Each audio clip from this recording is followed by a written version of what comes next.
Hey guys, it's Rebecca Elijah, but you family, so you can call me Becky. Welcome back to my channel. Today I have my friend Melissa here with me, and we thought it would be a cool idea to have a conversation about singleness and how to be single, especially for Valentine's Day. You heard me? So, hi Melissa, welcome. Hey girl, thank you so much for having me. Thank This- you for coming. This is fun. We need to do more of this.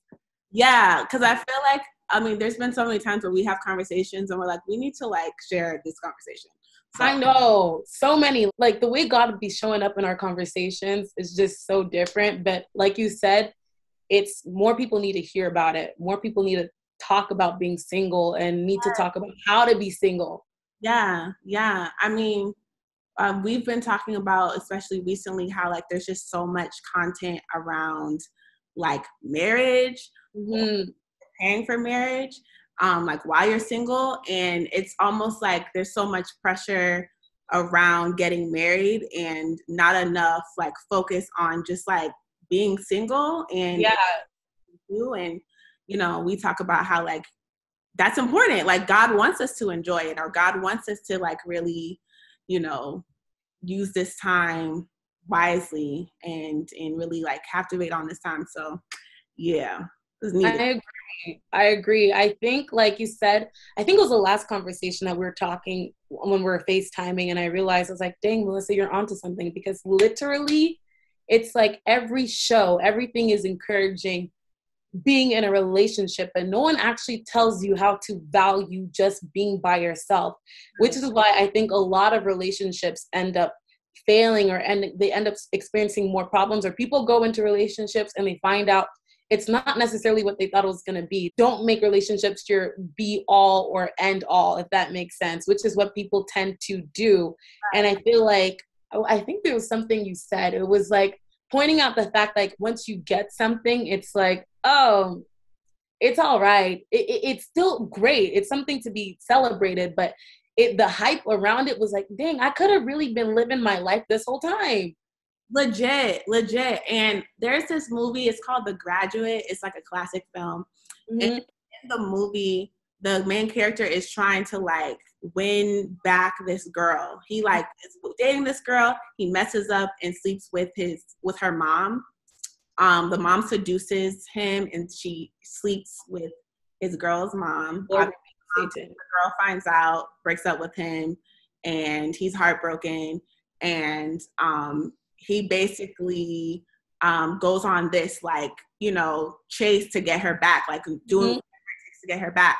She ends up about to marry someone else, and he shows up at her wedding and stops the wedding. She never really wanted to get married to this other guy, so she leaves the guy and runs off with him, even though her parents forbid her to go back with this guy. And the end of the movie was it's so crazy because he does all this to get her, and then at the end of the movie when they're driving off together, you could tell it was just kind of okay, now I'm with her and I did all this to get her, but it's okay, what now? What now? Now that I'm here, what?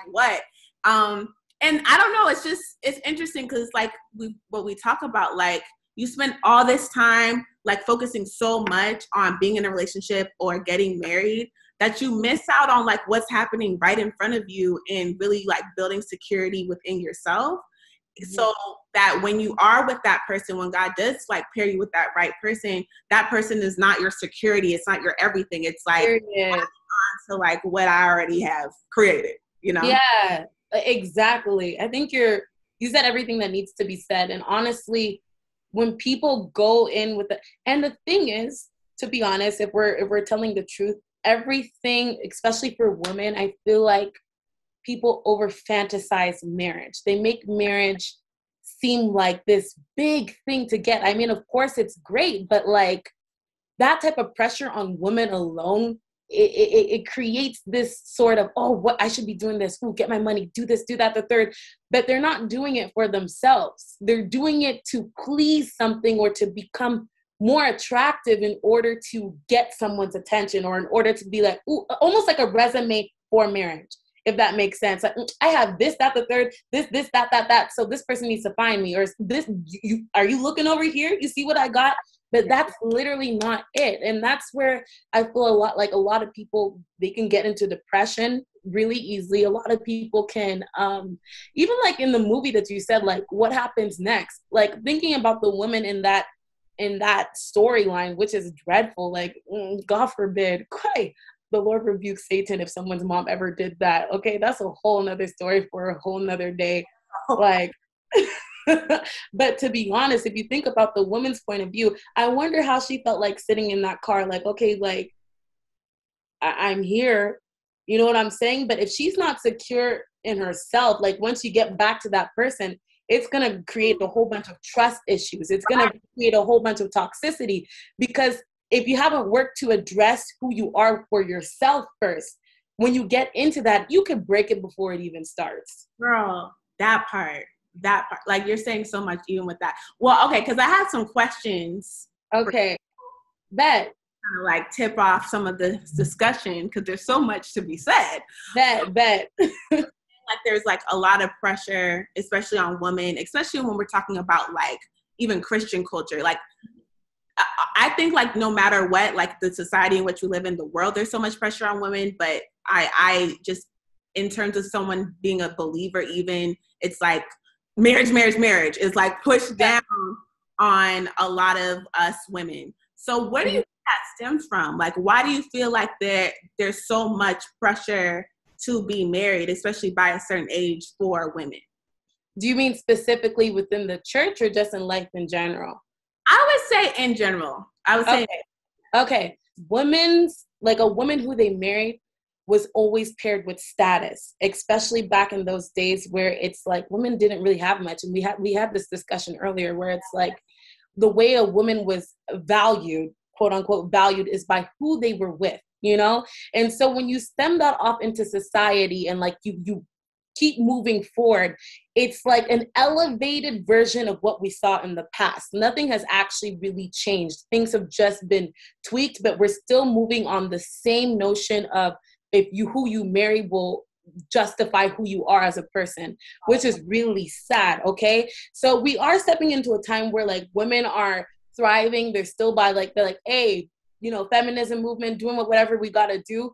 But we still see that women are struggling to find their own sense of independence. Not all women, but we see it in especially pop culture. Like we see a man like, oh, can you pay my bills? Can you pay my telephone bills? Can you pay your own bills in the name of Jesus? What are you doing? What are you doing? You know, and that all stems from what we've seen in the past, and even sometimes what you saw in your own household, to be honest. You know, especially like, you know, your grandmas used to marry early. Your mom could have married early. In my case, my mom met my dad when she was 17, and yeah, their story is lit, but they met young. And after that I was like, okay, yeah, I'm gonna meet my spouse young, I'm gonna do this, do that, this is that. But and also like reading in the Bible and like reading in just like different movies, Netflix, all these shows that we watch, everyone is looking to find love, but these shows make it in a sense where it's like the happily ever after is based on finding a man. The happily ever after is based on who you're with. You know what I'm saying? There's no movies where you see a woman become themselves. You know, it's like they became for a man, if that makes sense. And even the same thing with men, like, you know, the singleness conversation isn't just for women, y'all. Like men take some pointers too, you know what I'm saying? But it's like, once women are able to actually find a sense of happily ever after within themselves, it starts like this. Let me say it like this. You need to find out who you're living for. Some people, they like it. For me, I'm living for God. I'm also living my best life for myself.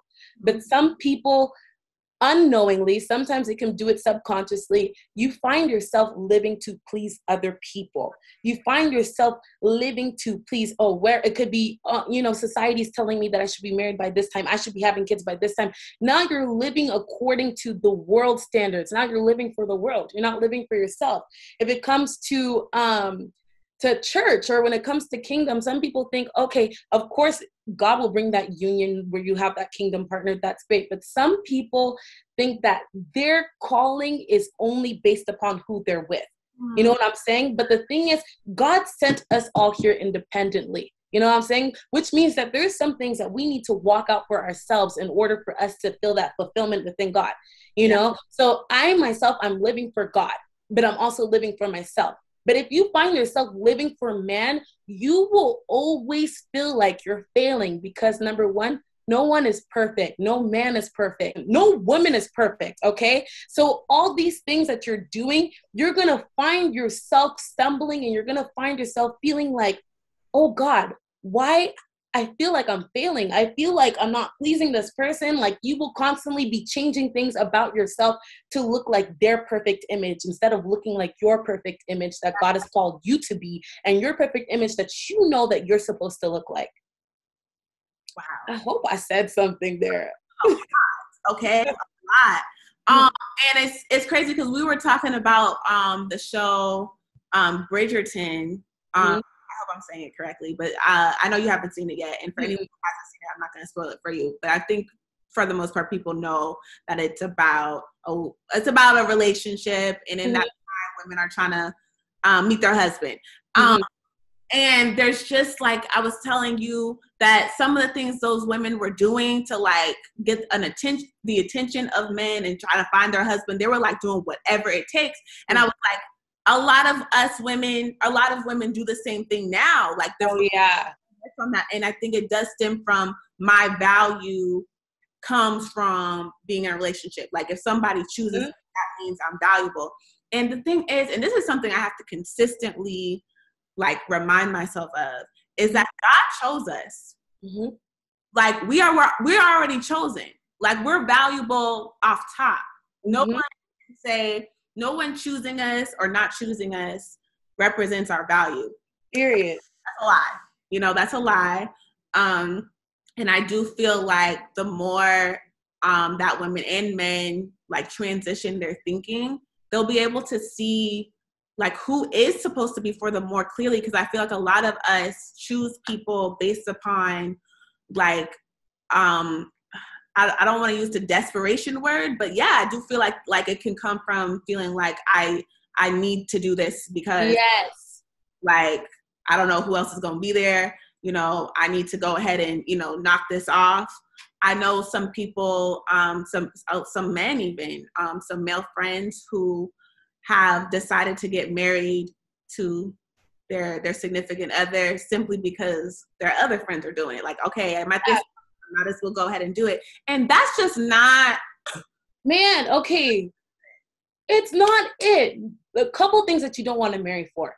Number one, you don't want to get married because you're bored.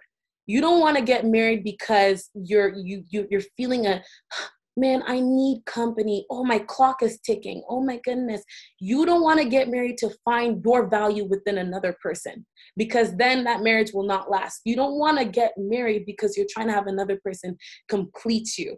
You know what I'm saying? Another person they don't complete you. So that's why wholeness is really like so important. And I always preach about self-love because even for men, I feel like self-love is like so important. I feel like everyone needs to have that discussion about self-love and actually look towards finding that for themselves. You know, so when people are marrying for these reasons or like, ooh, time is running out, or ooh, like people like, especially women, like, okay, like I want to have a baby by this time. Okay, like I'm pushing on 30, I'm pushing on 40. Like, where's this going to happen? You could have a whole 8 child, but then not be happy in your relationship. Whereas if you had waited just a little bit longer, just done you, lived your best life and truly valued your relationship with yourself, then when the right person comes along, there would be 2 whole people coming to one. Wholeness is what completes people. Wholeness is what completes a couple. You know what I'm saying? But it's like there's too many people roaming around looking for other people to fix them.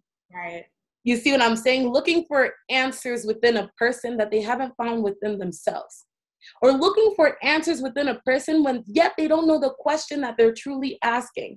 You know what I'm saying? Sometimes the season you're in determines the question that you're asking. So if you're in the beginning stage of a season and you're like, you don't know what question you're asking, but you already go and look for a person to answer it for you, when you get to that place where you're whole and you feel happy, you're going to find out that the answer that this person is giving you does not match the question that you had, and you don't like it.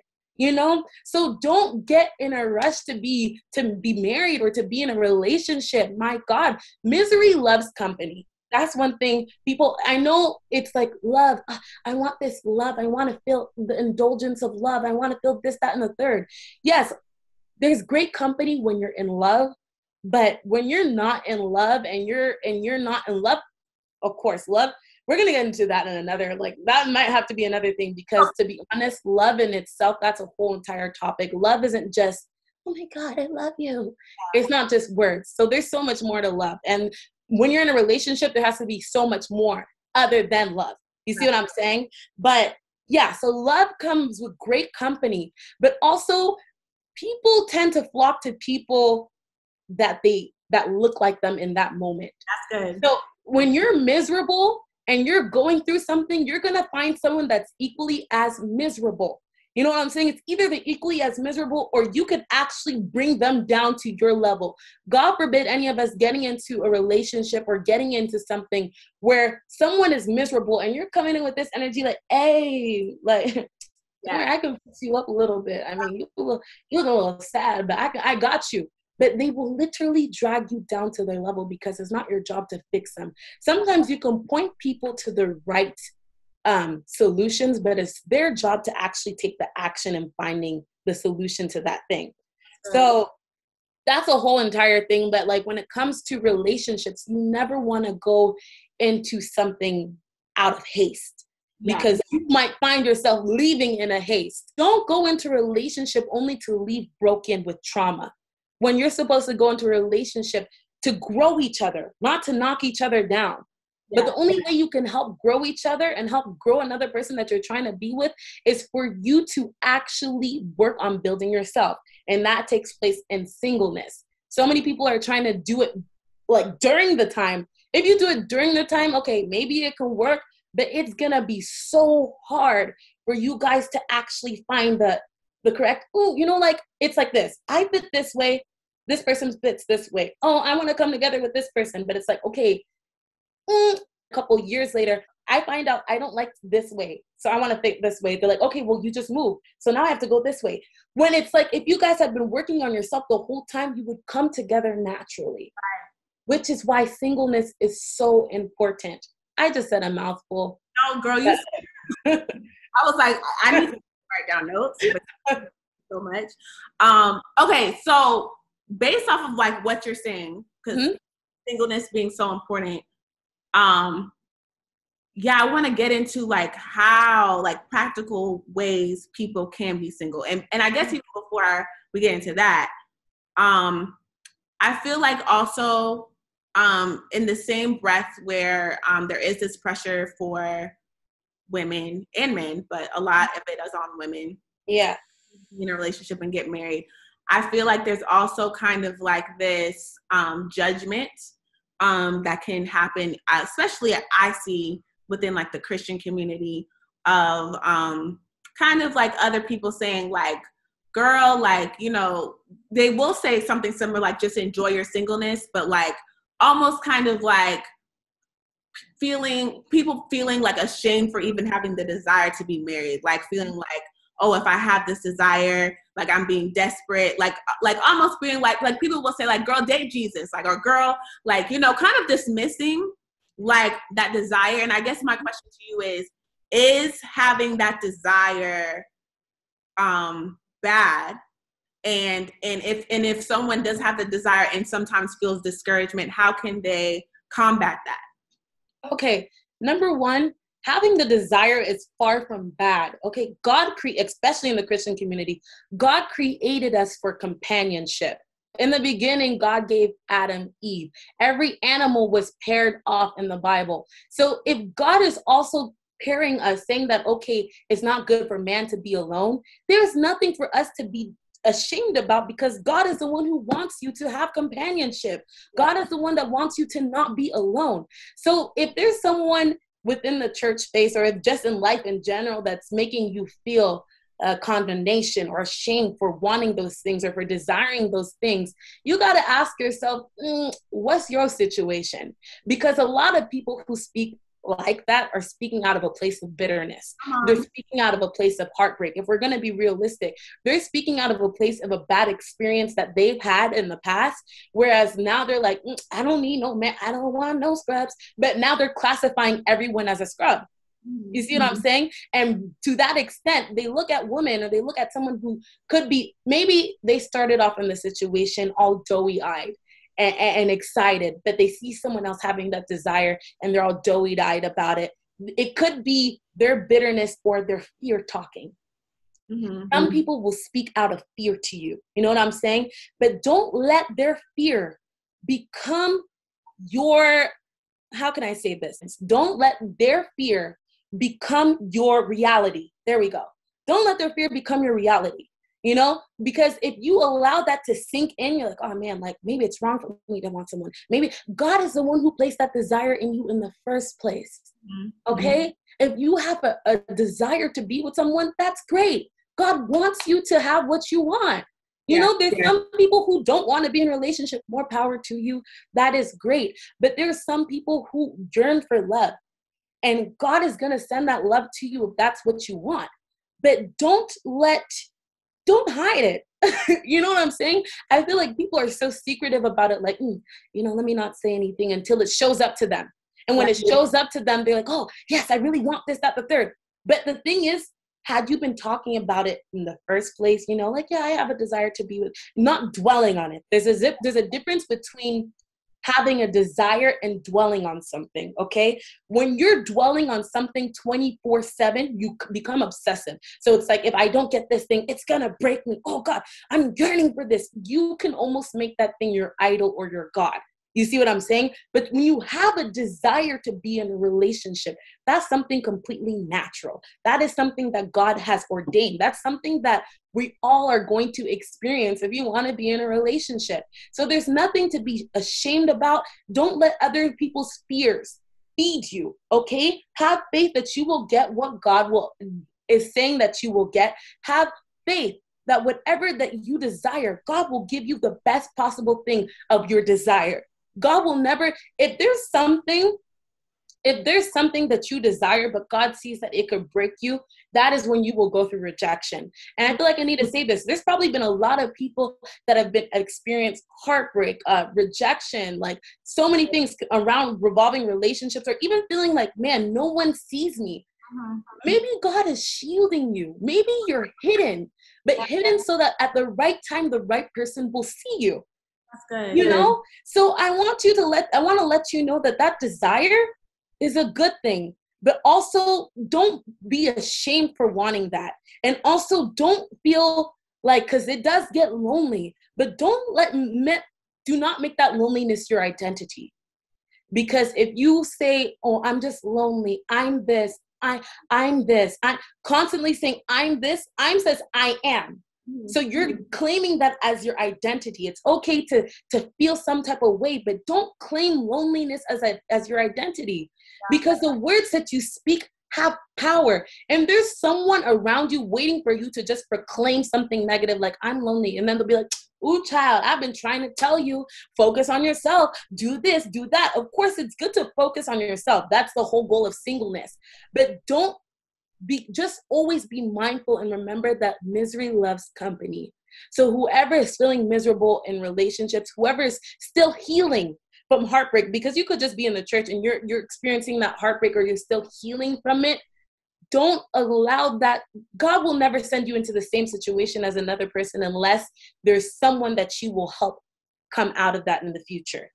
You see what I'm saying? But don't necessarily think that just because this person experienced it, everything about their experience is going to be my experience. No, because God has uniquely made every single one of us. We're all uniquely made. Our calling is unique, which means the path that we walk through is unique. You see what I'm saying? So I've heard so many people talk about the relationship traumas, talk about their path to singleness, everything that they have gone through. And some of it doesn't resonate with my spirit. I'd be like, nah, that's not for me. In the name of Jesus Christ, I rebuke that. Like, I can comfort you. I will sit there and I'll listen to them, and I will listen. I'll hear their input. But the negative things that I know I'm not supposed to allow to feed my spirit, I don't let it feed my spirit, you know? So it's like because I'm able to balance that, I can now focus on my singleness and enjoying myself, but knowing that there's a promise at the end of this. But at the same time, I'm not focused on this. Like, I'm not making this my be all end all, you know? Yeah. So I hope that answered the question. So much. And I mean, it sounds like, just like with everything, especially from what you just said, that so much of it is mental. So much is our mind. And I think we have to remember that this is a battlefield. Like, our mind, like, you know, we have an enemy, okay, that part. And we have a lot of like different things constantly coming at us, trying to make us feel bad, you know, either way. So I think, like you said, we have to really watch the things that we say, and also watch like what we're taking in. Yes. You know, and just be cognizant of the fact that like this isn't this is a fight too. Like your mind is so precious. And you can't accept or agree with every single thing that comes. Period. Because how the enemy can get to you, number one, is through your mind. Yes. The easiest access point for the devil to get to you is your mind. Because if you allow the enemy into your mind has now become the devil's playground. Oh, Jesus. But you do not want to allow that. That's why you constantly have to fight against negative thoughts. That's why I always focus on self-love, affirmations, speaking it in the morning, speaking it in the day. Because as soon as the enemy has a hold of your mind, he's able to control your body. He's able to control your actions. He's able to control who you seek. You see what I'm saying? Because singleness is also about whose attention are you trying to get? You see what I'm saying? Whose attention are you trying to get? Because if the enemy has access to your mind and says like, you know, like, I mean, your face kind of cute. You might want to put a paper bag under that, but your body is lit. Then all of a sudden, you are going to now focus more so on exposing your body or attracting your body to, and have self-love for your body. Of course, God gave you the body, rock it. But at the same time, if you're making your body the focus, everything that you do will be to just show this off, if that makes sense. And to the same regard, if the enemy is trying to talk to your mind to say, oh, you're really ugly, you're ugly, and the first person that compliments you, you're going to be like, right? Wow. Oh my God, you think I'm cute? Stop. Right. That's going to be where your attention is at. So that's why it's really good to fill yourself up with self-affirmations, work on your confidence, because the only time you can really do that is during singleness. Because the thing is, when you get into a relationship, even if it is the right person, or especially when it's the right person, some things that they say can hurt you and it can cut you deep, but it's because you care about that person on a different level. You know what I'm saying? But you also have to understand that they're human. So there are going to be things that they say that are not necessarily the nicest, that you might want to fight, like you ready to knock and buck. But the only way to really get yourself back to a place of stillness and peace is by working on your confidence beforehand, so that there's not much that wavers you while you're there. I mean, of course, it'll be a little windy sometimes. You'll have your stormy days, but you are on a firm foundation because you were able to secure your mind and your thoughts during that time of singleness. Yes. Girl. I'm so excited because I wish that like I heard something like this like even a few years ago. So I'm just excited. Okay, so yeah. What would you say is the number one way someone can, like, when we say how to be single, what is the number one way that someone can use this time wisely as a single person? Ooh, okay. See, there's a couple of things. See, when people ask me number one or like, what's the one, I always have multiple answers. So, okay. So the first, so you're asking, let me understand your question. So you're saying, what can people do during this time to make sure, like in the time of singleness, to Yeah. actually just advance in life? Maximize their singleness. Oh, bet. Okay. How to be single. Mm-hmm. Like, what are 3 ways people can be single? Like, what are like some top things that people can do to maximize this time? Okay, yes, let's get into this. Number one, discover who you are. Because Woo! a lot of people don't know who they are. So if you don't know who you are, how are you gonna know what you want? When you're maximizing your singleness, and just in general, how are you going to know what you want in life? I'm not even talking about relationships. I'm talking about career. I'm talking about calling. I'm talking about interest. I'm even talking about food. Okay. There's so many things that people don't necessarily know what they want. They just see it because they saw it someplace else. They're like, oh, I guess I'll try this. And they make that their thing. But they haven't necessarily done the work to discover who they are. So the number one thing I could say about discovering who you are, take tests. There's so many tests available to you online about discovering yourself. Sometimes I like to, like in my free time, I like to download like questions. Like sometimes I just be like, cool questions to ask so-and-so, cool questions to ask to get to know a person. But the person I'm trying to get to know is myself. And so I look at questions that look so basic that I'm like, I should know this. And I will be stuck, okay? There was one day that I downloaded a whole bunch of questions, and they were simple questions like, what's your favorite candle scent? What's your favorite color? What do you like to do in your, like, Melissa? Simple. And I was like, ooh, I don't know. The thing about me is sometimes people listening, you might find yourself doing this. Sometimes out of the love of your heart or just who you are and because of the surroundings, you could find yourself living for people in the sense where you go to work. Okay, I'm living for my boss at this moment because my boss is giving me orders. You're with your family. Okay, now I'm living for my family. Mommy, what do you need? Daddy, what do you need? Hey, sis, you good? Brother, you good? Like, but it's like even when in just friendships, sometimes like your friends will call and they're confiding in you, but at that moment you're living for your friend. What have you done to live for you? So what I did was I downloaded these lists of questions and I started at the smallest thing. Like, what's your favorite candle scent? When I tell you, I went into Target, Walmart, where else? Bath and Body Works, and I was sniffing candles. I literally spent, I'm so serious. I spent like 40, 50 minutes like going to these stores trying to find my favorite candle scent. And I found it. It's called Ocean Gray and it smells delicious. Okay. So it's like doing stuff like that. I was like, oh yeah, no, this is what I like. And sometimes you discover that things have updated because you're not the same person that you were 3 years ago. You're not the same person that you were 2 weeks ago. So discover who you are. Discover your interests. Discover what you want to do in life. Discover where you want to go. Discover the places you want to travel, because this will make you have a zeal for life. This will make you have a zeal to enjoy, a yearning, a desire to enjoy your singleness, because there's so many things to discover about yourself. It could be, where do you want to travel? Me even writing down a couple places that I wanted to travel. I was like, okay, I want to go to Mexico. I want to go here, this, that, the third. After that, I was like, you guys, like, let's travel. So then I traveled to Mexico. You see what I'm saying? And now I'm working on traveling to new locations. But the only way like that changed within me is by discovering who I was, searching up things. That's how you maximize your singleness. Discover who you are. And there's no such thing as, oh, I'm done discovering who I am.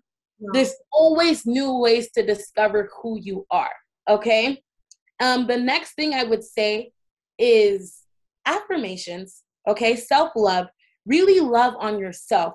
Really love on yourself, especially when it comes to, because sometimes people have those, in times of yearning or in times of having those cravings to have like a person in your life, or in times where you're looking for intimacy, sometimes you really also need to know your love language. Okay. What is your love language?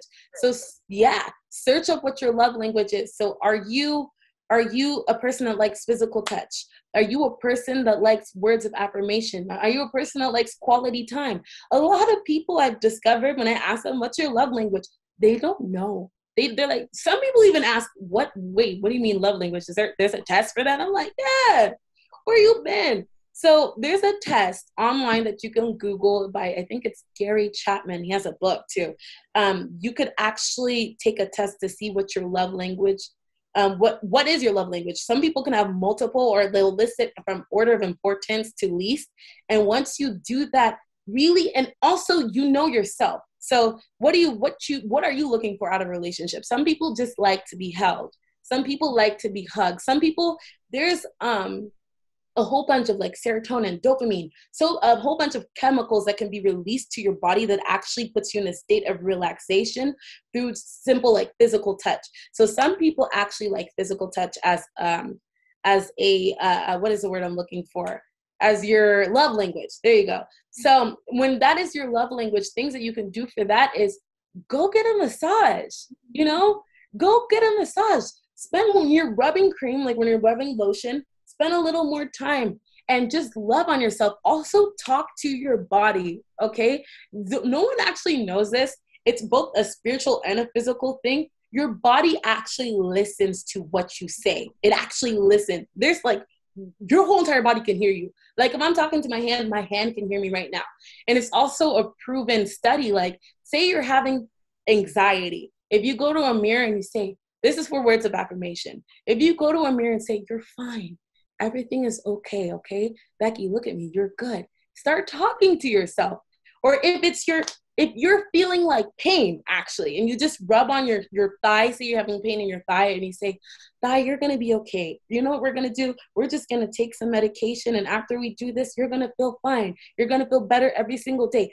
Actually talking to yourself, talking to your body, and loving on yourself is a way to also increase singleness. Because if you don't know what you're looking for in a relationship right down the line, if you don't know what you're looking for within yourself, there's no way that you'll know what you're looking for in a relationship.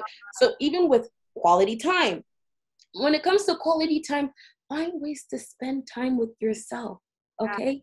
Find time to just sit down, read a book, laugh, or even like dance in front of a mirror, sing, do something that gives you excitement. Go to the movies by yourself, okay? And if you have a fear of going to places by yourself, this is a time where you can challenge yourself to actually do that, what other thing? Did you say acts of service? Because that was one I was thinking about, like, do that for themselves. Yes. Okay. Acts of service. This is really cute. I love this. So with acts of service, what you can do is ahead of time, write yourself little letters, write yourself little notes and leave them around different places. Like you can leave it in the car and when you open your glove compartment, it says, hey, I love you. Have a great day.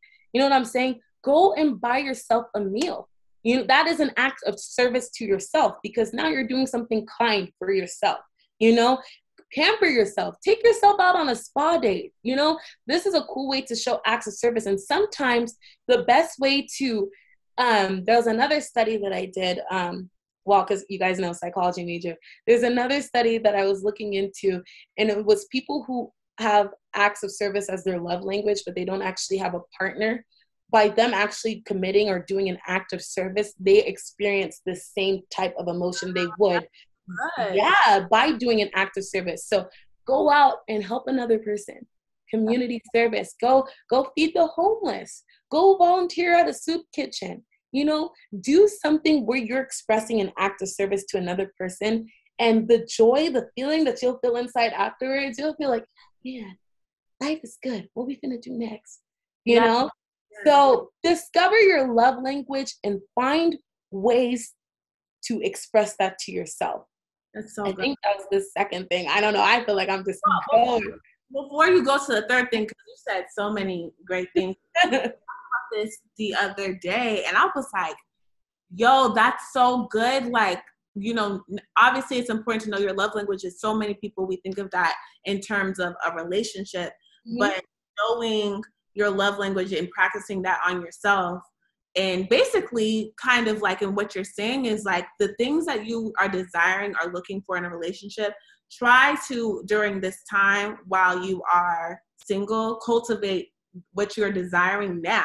Yes. Honestly, and this is just like, we can go on and on about, but honestly, I think when people think like I'm single, they think I lack something, like I'm lacking this and I won't receive this until this happens. But by what you're saying is like you're cultivating that, what you're desiring now. So it's like you're never lacking. And I've seen this, like in practicing even some of the stuff you've said in different ways. Like one thing I love to do is like take myself out on dates. Like I'll out to, I love IHOP, so like I'll go to IHOP in the morning. Hey. And I remember one time I was doing that and a woman came up to me and she was like, "You really inspire me." And I was like, "Oh, what?" I didn't know what she was talking about. Yeah. And she was like, "I mean, I just was looking at you and you're just literally here by yourself journaling." And I was like, "Yeah, like try to do this." But you know, people are attracted to or drawn to other people that are loving themselves, you know. Yes. Like you said, when you are loving yourself that way, when God brings that right person to you, they're also going to know how to love you by how you love yourself. It's like, this is how you love me because this is how I love myself. This is like, it's literally like the standard. Yes. So I think like all that you said, taking the time to really discover those things, and saying like, how do I like to like receive love? And I feel like, or I found a lot of times people's love language is connected to how they give love. So like I'm very, I love giving people hugs because I really love hugs. I love encouraging people and giving people affirmation. And when people affirm me, it's like the best thing ever. So, and not just, I'm not trying to like generalize everyone, but I feel like that's sometimes when people are trying to discover what their love language is, besides try to see like, well, how do I give out love and see if it.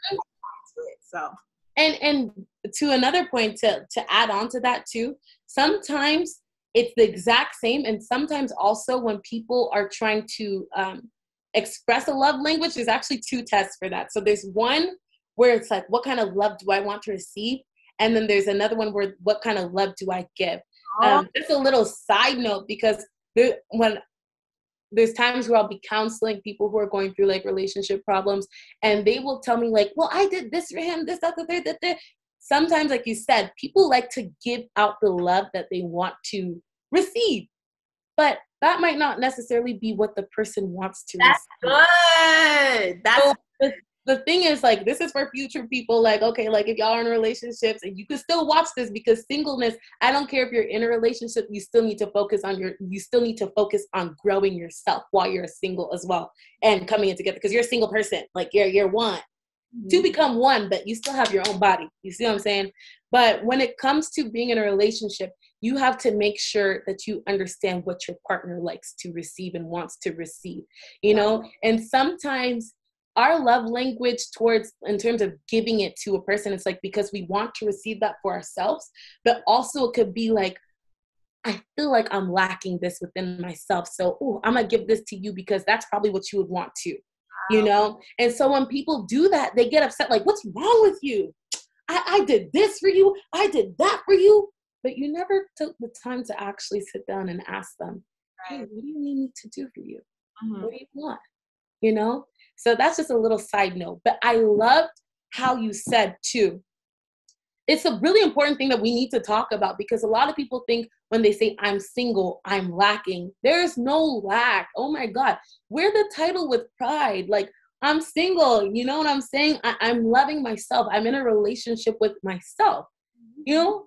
So being single does not mean, I'm unwanted. No one wants me. No. Being single means, look, I am independent. I am by myself. I am loving myself. I am nurturing myself. I am working on making myself the best possible version of myself. I am a boss.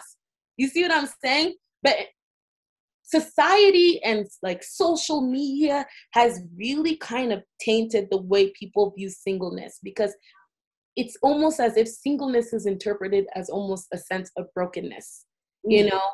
And singleness and brokenness are not, they're not the same thing. They're not synonymous with one another. Okay. So I want you guys to actually break that out of your mindset. When you say I am single, say I am one. I am myself. I am whole. I am working to become the best version of myself. I am in a relationship with God. I am in a relationship with myself. I'm in a relationship with falling in love with myself. You see what Yeah. I'm saying? I'm in a relationship with love. You know, I'm in a relationship with self-love. Change how you define singleness. That's really important. So I love that you said that. Girl, that is so good. Yeah. Instead, like, I'm in a relationship with all of these great things. That's so good. And Yeah. I add, and I think this is so important. We talked about this too. Singleness is a choice. If you don't, the way I just want to get up and dance right now, say it again. Singleness. Okay, and I want to say it for the people in the back. Yeah. Singleness is a choice. Choice. And this is why it's a choice, because sometimes, and I used to be like this, I used to have the mentality of feeling like almost like a victim in your circumstance. But, you know, after especially spending time with God and also realizing like, oh, like there's this person who's interested and this person that's interested, but they're not it.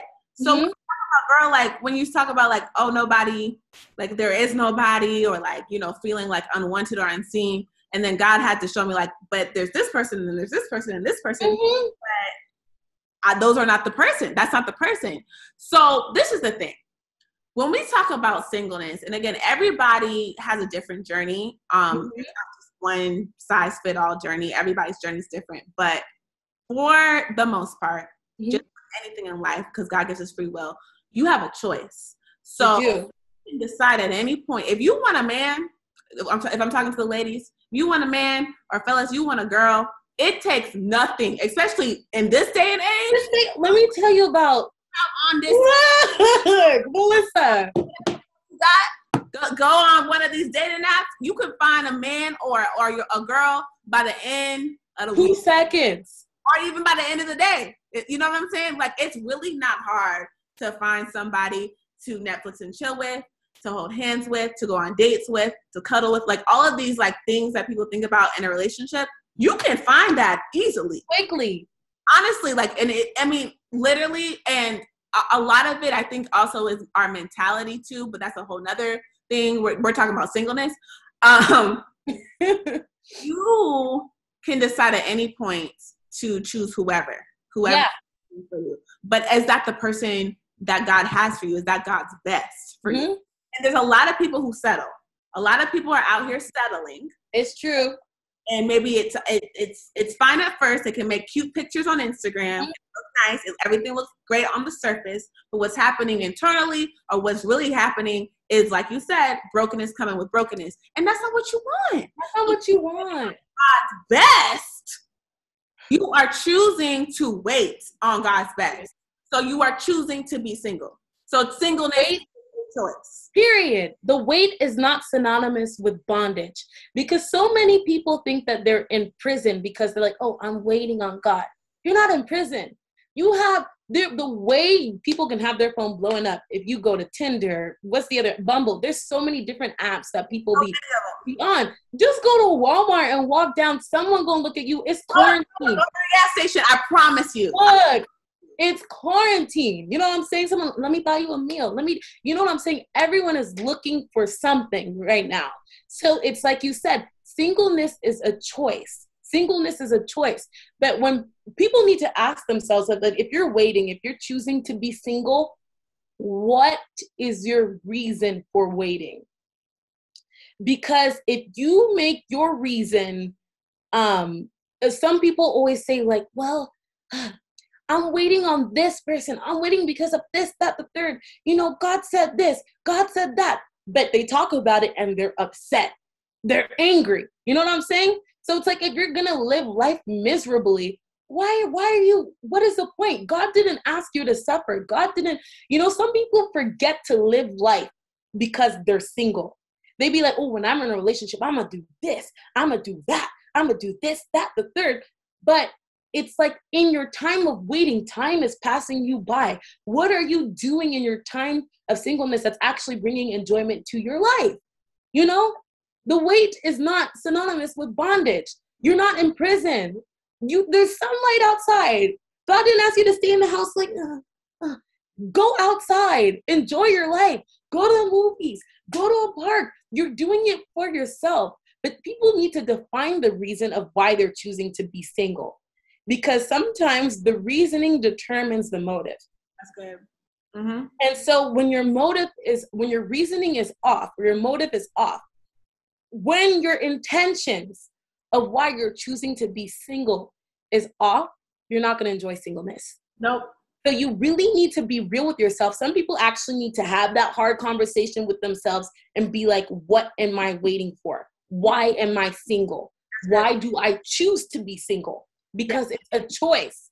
Yes. So ask yourself, why am I choosing to be single? Yes. You know, instead of why am I single? Because some people are like, well, I'm single because this person did this. I'm single because this person. No. I'm not asking you why isn't it working with this person. I'm asking you, why are you choosing to be single? That's good. You know, so make sure, yes.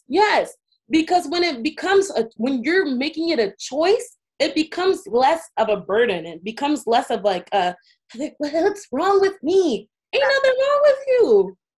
You know, like, I don't know why people, like, singleness is not taboo. Like, it's so necessary. I feel like there would be more wholeness and less broken relationships if people actually valued and enjoyed their time of being single. Enjoy it.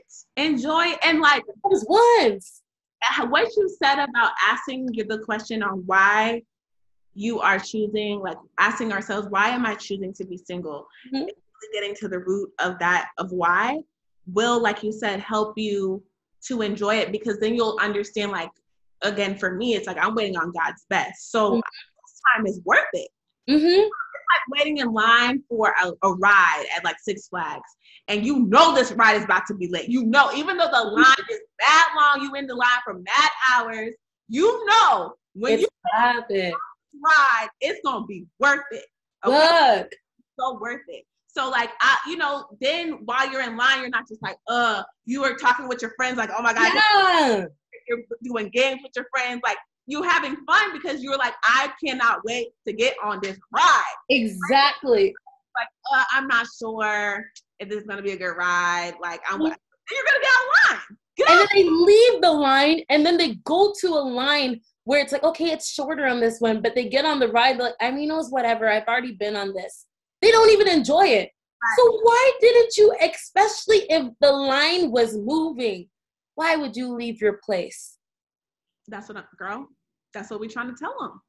That's what we're trying to. And the thing is, that line, like you're saying, you could be enjoying yourself, eat yourself a churro, a soft pretzel, a cheese, do what you got to do, laugh with your friends, enjoy the air, look around, look at the lights of the life is an amusement park. Sometimes you have to wait in line to get the best ride, but so many people have become impatient with themselves, and so many people don't think that the cost is worth it. That's good. You see what I'm saying? So many people focus on the cost. Yeah. They don't focus on what they're paying for. Come on. So when you pay, the time is, you pay with time. Mm-hmm. So sometimes you can be waiting for a longer time, but the thing is, what you're feeding, what you're pouring into yourself will increase the value of the cost. Good. You know what I'm saying? But people are so focused on, well, look at the time, look at this, look at this, but they're not realizing that, yes, you're looking at the time, but what you put into the time, what you put into the payment, the value of it is going to be so much better. The ride that you're waiting for, it now has value to it. So when you get on it, you're like, wow, man, I got my money's worth. Yeah. Get your money's worth out of life. Mm-hmm. So during this singleness process, while you're in this wait time, what did you do in the line? I noticed sometimes when I'm at amusement parks with my friends, the best time, yes, the ride is lit, but the time that we spend there, the laughter in between the rides, the joy that we have in between the time is what makes the experience great. Yeah. I mean, think about it. If there was no lines and you're just like, oh, yay. You guys, so many people are looking for quick gratification, which would be the roller coaster ride that you're going on.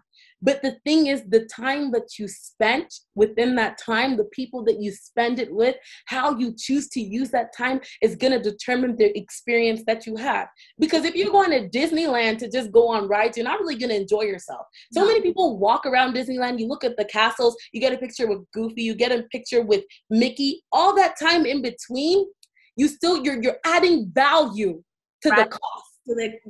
Girl. So with life, you need to add value to it. Add value to your singleness. Stop looking at, oh my God, like, okay, yeah, that ride was cool. Because once you get there and you get on the ride, you're like, yeah, that was fun. I had a good time. But the time could have been precious. Yeah. It could have been precious depending on how you chose to live that experience. So good. That's so good. And like, I know for me, one conversation that I had with God was that like, God, I don't want to like go into the relationship you have for me. Like, oh my God, you're finally here. Like, I'm living my life. And it's like, oh, hey, like, you want to come over here? And like, you know what I'm saying?